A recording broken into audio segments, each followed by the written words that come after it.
प्यारे बच्चों, गॉडविल लर्नर्स में आपका हार्दिक स्वागत है। गॉडविल इंटर कॉलेज तिरथल की ओर से भौतिकी प्रवक्ता संदीप कुमार। पिछली वीडियो में आपको मूल राशियां, व्युत्पन्न राशियां, उनके मात्रक, उनकी पद्धतियों के बारे में बताया गया था। अब हम बात करेंगे मूल राशियां कौन कौन सी है, उनके मात्रक क्या क्या है, उन सब के बारे में देखेंगे। मूल राशि देखिए, मूल राशि नंबर 1 मूल राशि जो है आपके पास है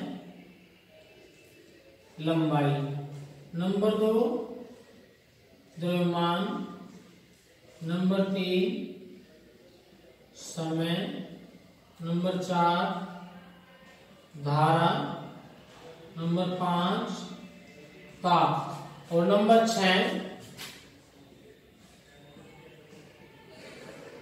ज्योति तीव्रता और नंबर 7 पदार्थ की मात्रा।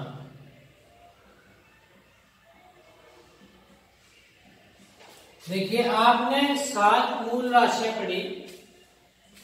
ये मूल राशियां जो केवल जिनको प्रदर्शित करने के लिए या व्यक्त करने के लिए किसी दूसरी अन्य राशि की आवश्यकता नहीं होती है, वे मूल राशि आपके पास है।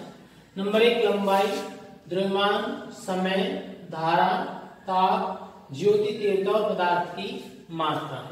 देखिए, लंबाई का जो द्रव्यमान है आप यहाँ पे एम के स्पत्ति में लेंगे। लंबाई का द्रव्यमान हमारे पास होगा मीटर। द्रव्यमान का मात्रक हमारे पास होगा यहाँ पे किलोग्राम। समय का मात्रक जो हम लेंगे यहाँ पे लेंगे केल्विन।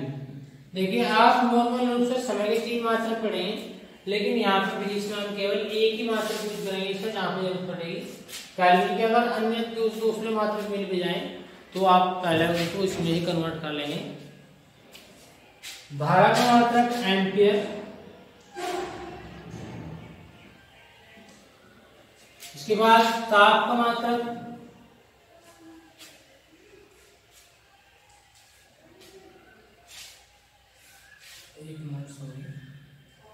समय का मात्रक होगा आपके पास सेकंड और फिर धारा का मात्रक होगा एम्पियर। इसके बाद ताप का मात्रक हो जाएगा केल्विन। ज्योति तीव्रता जिसका मात्रक होता है कैंडिला,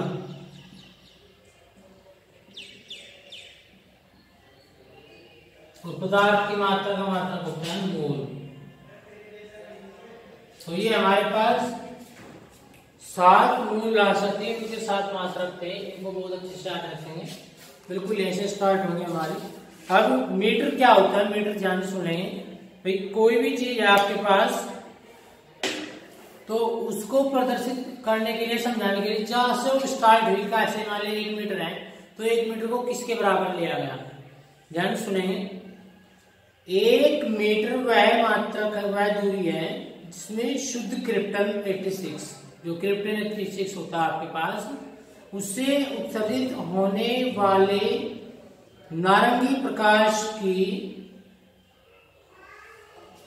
इतनी तरंगे आती है 1650763.73, इतनी तरंगे 1 मीटर के अंतर्गत क्रिप्टन 86 की आती है, वो कहलाता है आपका 1 मीटर।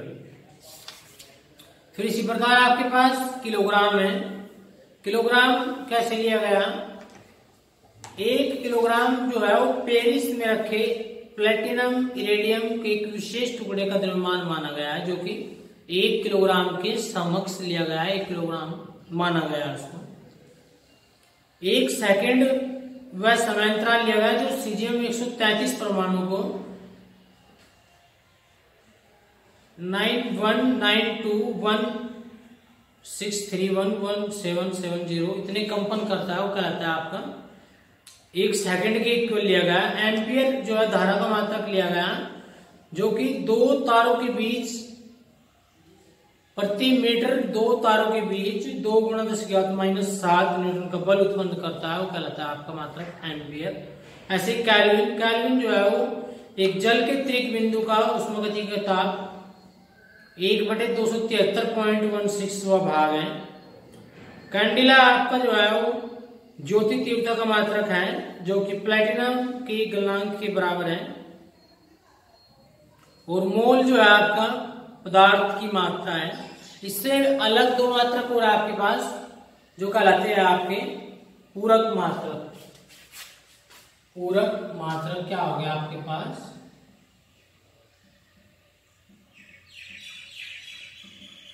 एक कोण का मात्रक है और एक घन कोण का। जो राशि है आपके पास कोण का मात्रक होता है रेडियन, और जो आपके पास घन कोण है, घन कोण का मात्रक होता है स्टेरेडियन, जो कि आप पहले पढ़ भी चुके। ये दोनों राशियां कहलाती है आपकी पूरक राशियां, और इनके जो मात्रक है कहलाते हैं आपके पास पूरक मात्रक। अब हम बात करेंगे यहाँ पे मापन की। देखिए, मापन की आवश्यकता पड़ी आपको किसी भी चीज की लंबाई ज्ञात करने के लिए, उसका द्रव्यमान ज्ञात करने के लिए मापन की आवश्यकता पड़ी, और उस मापन में कोई ना कोई त्रुटि होने की संभावना रहती है, कहीं ना कहीं कोई त्रुटि। तो हम बात करेंगे यहाँ पे त्रुटियों की। तो सबसे पहले हम यहाँ बात करेंगे जो आपके पास शुद्धता, जो कि किसी भी मान लीजिए आपके पास 1 मीटर की छड़ है, उसके द्वारा जो आपने लंबाई मापी है, उसके द्वारा जो ली गई लंबाई है, उसमें कितनी त्रुटि संभव हो सकती है, या वो आपने जो माप ली हो पूरी शुद्धता में है या कुछ गलती होने में उसकी संभावना रह सकती है। तो अब आपके पास दो प्रकार की त्रुटियां होंगी, एक तो क्रमबद्ध त्रुटियां, एक यादृच्छिक त्रुटियां। क्रमबद्ध त्रुटि क्या होती है? क्रमबद्ध त्रुटि में कहलाती है कि किसी भी पैमाने में कोई आपको गलती है और आप उसी पैमाने से बार बार कोई लंबाई नापे जा रहे हैं, तो वो तो निश्चित है कि वो गलती बार बार होती चली जाएगी। तो उस प्रकार की जो त्रुटियां होती है वो कहलाती है आपकी क्रमबद्ध त्रुटियां। अब आइए आपके पास यादृच्छिक त्रुटि।